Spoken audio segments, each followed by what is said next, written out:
Hi there. Welcome to Game of Our Own, a podcast about women who work in sports. I'm your host, Jahaan. I bring you stories of women who are game changers, incredible leaders, and trailblazers in the sports industry.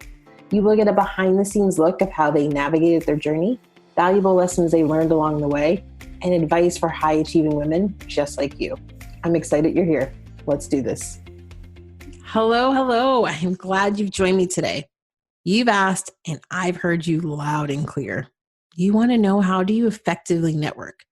Specifically when it comes to reaching out to someone you don't know, someone you don't have any connections with, and nobody in common. Right? Your goal is to learn from that person, connect with them, and then put them into your network.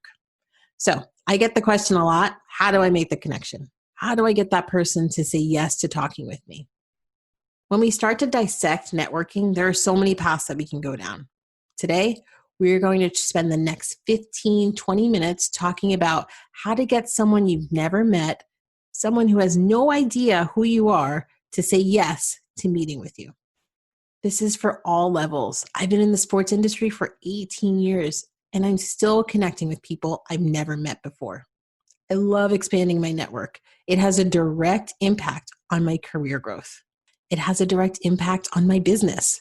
So no matter if you're junior in your career or a veteran, networking can definitely help you. Okay, do you have a few people in mind that you already want to network with and connect with, but you have never met them? All right, keep them in mind and let's jump in. Number 1, no rules. I don't deal well with rules. Just ask my dad. It's probably why I started my own coaching and consulting business, but we'll talk more about that later. Listen, my clients have told me a lot of different rules that they have been taught on how to network. Anything from don't send emails on a Monday to only send emails in the morning. Start your emails with dear if you don't have a relationship with them. I am just going to say it. Please throw them away. Throw those rules away. Do what feels right to you. This is not the time to transform into someone else. This is your time to shine. And yes, you can shine over email. Once I emailed a team owner and it was late on a Friday afternoon. According to the rules, and you can't see me doing my air quotes, that's a bad idea. That owner emailed me back in less than an hour, and we scheduled a lunch for a few weeks later. When I got my job at the Cubs, I sent out an email to the president and the owner. I had never met either of them. I also sent them a letter overnight. I really wanted to work there. Sometimes we, I mean women, can be afraid of coming off too pushy. Did the owner and president think I was pushy? Let's just say this. I had an interview a week later, and 2 weeks after that, I had a job offer. Also, I need to mention there was no job posting for this position. I was motivated to connect with them after I read a quote in an article that they said. Team owner made a great quote, and I said, I want to work there. I can help them with that. And that's how I went about it. And I did not know them. So are you thinking, okay, what direction should I go in with my email? First, if you're a little uneasy about writing that email and not sure where to start, think about how you would like to receive an email from someone you've never met. My 2 recommendations, not rules, recommendations are: 1, stay within the professional boundaries, meaning don't email somebody like you're texting your best friend to go to brunch. 2, be authentically you. People want to know the real you, not a form letter that you use for everyone. Number 2, get to the point. Tell them what you want in the first sentence. Girl, just make the ask. People don't have a lot of time. They get a lot of emails and skim the majority of them. You want to make it as easy as possible. People shouldn't have to work hard to figure out why you were emailing them. Emails that are work get buried and forgotten about. Be polite, get creative, let your personality show, but get to the point. I always send emails and make my request within the first 2 sentences, usually the first sentence. Do you need an example? No problem. I gotcha. I will link in the show notes to an email that I sent out to somebody who I've never met before. Might block out a few things for privacy reasons, but I'll link to that in the show notes for you. Number 3, give date and time options to connect. Remember, you want to make this very easy. You want to make it easy for them to say yes. It's safe to assume that the person you are trying to connect with doesn't have a lot of free time. The easier you make it for them, the better chance of hearing yes. List out 3 or 4 times and dates for them to select. Make sure to pick out a variety of times and dates. Reminder, don't forget, if you can, put a placeholder in your calendar for the dates that you sent out. When you do hear back, immediately send out a meeting invite. Include a meeting link for your video call. Yes, video call, but we'll talk more about that later. So speaking of putting lots of times and date options, when I emailed the owner to go to lunch, all in one email, I put in the dates and the different times. I started with my ask and I ended with the different options and times. It will save you a lot of time. Your time is valuable. It would also save a lot of time for the person you're trying to connect with. It eliminates all of the back and forth. So trust me, you want to take the time to do this and know you're not being pushy by listing potential times. Number 4, do your homework. Who are you reaching out to? Why do you want to connect with them? It can't be simply because they have a great title that caught your attention. I want you to research as much as you can on the person. Doing your homework will help you do 3 key things. Confirm that that person is worth your time. Remember, your time is valuable. Help you in crafting a genuine email. Want to stay away from those form letters. And 3, eliminate wasting time on your call asking questions that you already know the answer to, because that info is public facing. For my podcast, I reach out to women who I've never met before. I do it on a daily basis. Now, my first 4 guests in my podcast were strategically selected as they were my clients. One was a former employee. But in order to make sure I have a broad representation of women within the industry, I make it a point to reach out to people I've never met. The first thing I do before I send an email is do my homework. Their title always catches my attention, but I spend some time on LinkedIn, Google, Instagram if they have a public profile. There's always something that catches my attention that makes me think, wow, other women would be inspired to hear about their journey. And I always use that in the email that I send to them, but after I make my ask. Number 5, get comfortable being uncomfortable. Making contact initially with someone you want to talk to, but have no relationship with may feel a little weird. It's outside of your comfort zone. Here's my advice. I think you need to get down to the root cause of that. What's really causing that? I think you should use this time to pause and get curious with the thoughts you're having. Why do you feel weird sending the email? Why are you nervous? Why are you telling yourself you shouldn't reach out to this person? Say those reasons out loud. Or better yet, I always tell my clients to write them down. When you see them on paper, you can really dissect them. My clients have had great success with just putting them on paper, and then when they read it, they're like, wait, why am I even saying this about myself? This isn't true. Be careful of the story you're telling yourself. Don't tell yourself a story or make an excuse to protect yourself from rejection. You will get some no's, but that's okay. Because trust me, you're going to get a lot of yeses. But there's only one way to find out. Yes, you got it. Send the email. Also, when your new friend says yes, you might feel a little anxiety around what the call might look like. What are you going to say? What if there's silence? Little secret, nobody is perfect all of the time. We all have little misses, or we mess up, or we stumble. But you know what?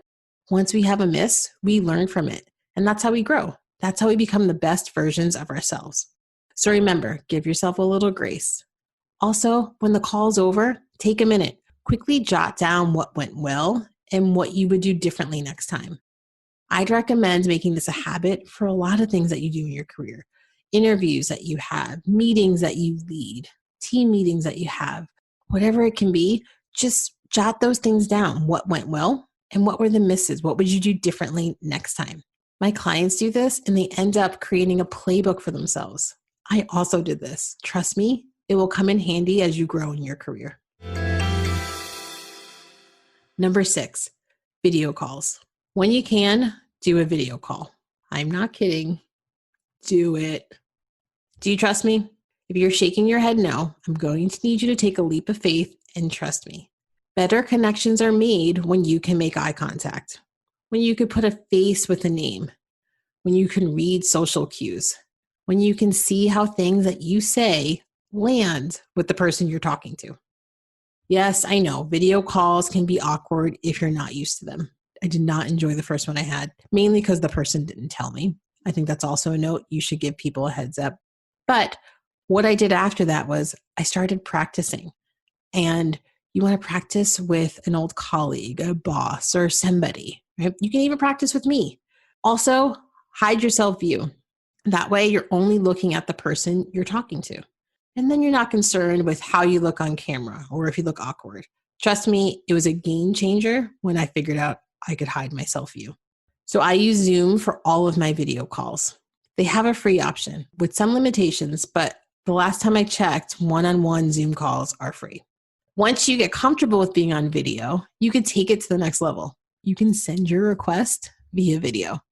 I know, I love doing that. It helps you stand out from all of the emails that people receive. And then it gives the person a chance to get to know who you are. Make sure you keep them short, get to the point, ask the question, ask for what you want right away. Number 7, don't be afraid of no. Listen, you are going to get some no's. You're going to get a no, thank you, or I don't have time. Best of luck in your career, right? Rolling my eyes. But you can't let that stop you. It doesn't mean you should not try and connect with other people outside of your network. It is not a sign, right? It does not mean your email wasn't good enough. It just means that the person isn't available for you. Be careful of the story you make up as to why someone says no. Keep going.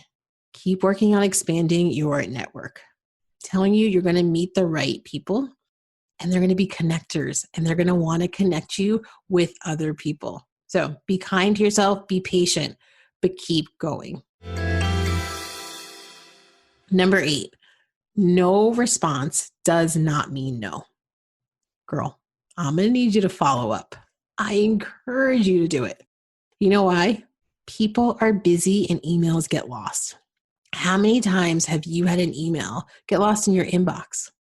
How many times have you started to reply to an email and you got distracted? That one always happens to me. I have so many emails that are just hanging out in draft section and I forgot about them. If there's someone you want to connect with and they haven't responded, politely message them again. Still crickets? Try again. I always go for the hat trick and then I move on.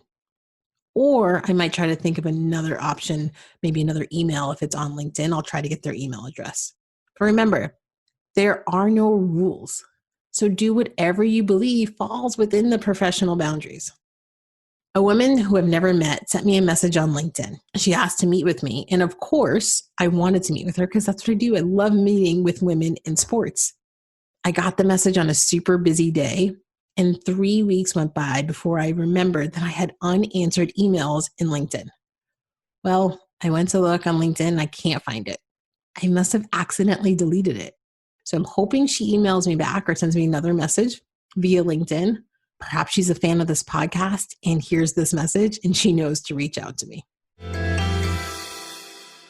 Number 9, make sure you're tracking. Who doesn't love a good Excel spreadsheet? Okay. Maybe not everybody, but I do. Create a spreadsheet to track all things networking.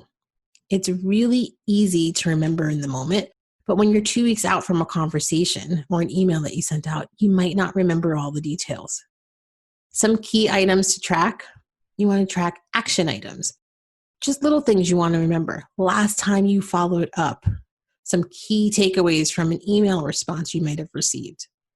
You might want to put their title in there, any unique facts, any personal facts that they may have shared with you, or you may have found that was public facing in a bio or something, right? A few months ago, I interviewed Amanda Schuta about using networking for career growth. I consider Amanda to be a master networker. I know Amanda because I hired her to work for me at the Chicago Cubs. And the reason we are still in touch and still talk is because Amanda is great about nurturing relationships.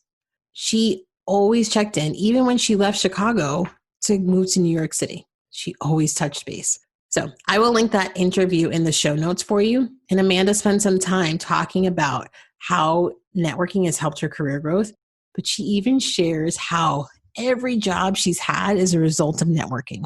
And to get back to tracking, she talks about her spreadsheet, her networking spreadsheet that she's had since college. Yep, college, and she's about 10, 11 years out of college now.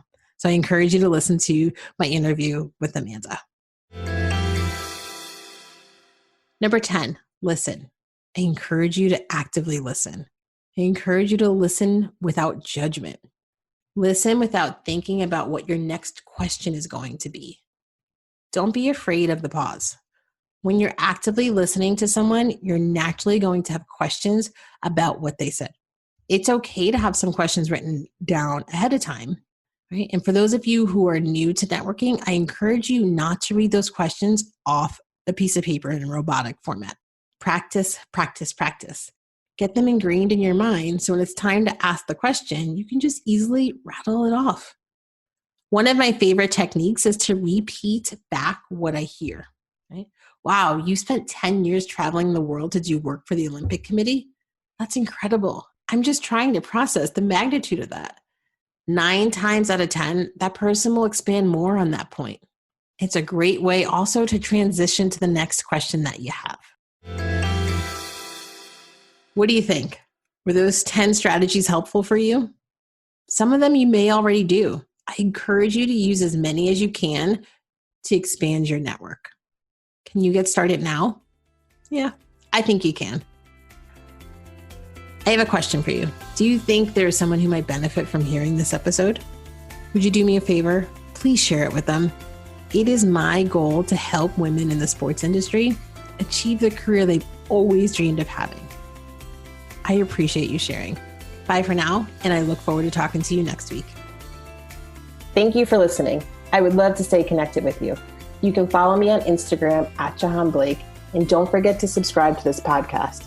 If you're interested in learning more about how I can support you and your journey in the sports industry, email me at jblake@thejblakegroup.com or send me a DM on Instagram. I look forward to hearing from you.